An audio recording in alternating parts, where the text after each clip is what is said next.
துபாயில் நீங்கள் வந்து மெட்ரோ கார்டு யூஸ் பண்ணுறீங்களா, மினிமம் பார்த்தீங்கன்னா 20 dirhams தான் வந்து ரீசார்ஜ் பண்ண முடியும்.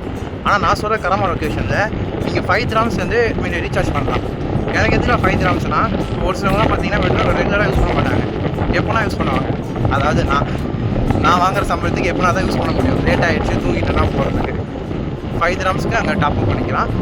அது எங்கள் லொக்கேஷனுக்கு அட்ரஸ் பண்ணுறேன். அதுக்கு ஃபஸ்ட்டு நீங்கள் மெட்ரோ கார்டு வாங்குங்க. மெட்ரோ கார்டு பார்த்தீங்கன்னா 25 dirhams சார்ஜ் பண்ணுவாங்க. நீங்கள் மெட்ரோ கார்டு வாங்குறதுக்கு ஐடியோ பாஸ்போர்ட் எதுவும் கேட்க மாட்டாங்க, கேஷ் கொடுத்தா மட்டும் போதும். அந்த 25 dirhams 6 dirhams வந்து கார்டுக்கு வந்து கட் பண்ணிவிடுவாங்க. மீதி 19 dirhams உங்களோட பேலன்ஸாக இருக்கும். ரூபாய்க்கு வந்து மெட்ரோ கார்டு ரீசார்ஜ் பண்ணுறேன்னு சொன்னால, கரமாவில் பார்த்தீங்கன்னா மேக்ஸ் இருக்கா, மேக்ஸ்க்கு பக்கத்துலேயே இருக்குது பாருங்கள். இதுதான் வந்து ரீசார்ஜ் பண்ணுறது. இப்போ அவங்க ரீசார்ஜ் பண்ண பக்கத்தில் போனாங்களா, பக்கத்தே பார்த்தீங்கன்னா பஸ் ஸ்டாப். இது அப்படியே சுற்றினீங்கனாக்கா இங்கே ராசா மரபார் ரெஸ்டாரண்ட்டு, அப்புறம் வந்து லிட்டில் இட்ரி. ஓகேவா, இதுதான் லொக்கேஷன். இங்கே பாரு, ஃபர்ஸ்ட் ஆஃப் ஆல் கார்டை இங்கே வச்சுட்டாமா, வச்சிட்டோடனே டாப் அப்.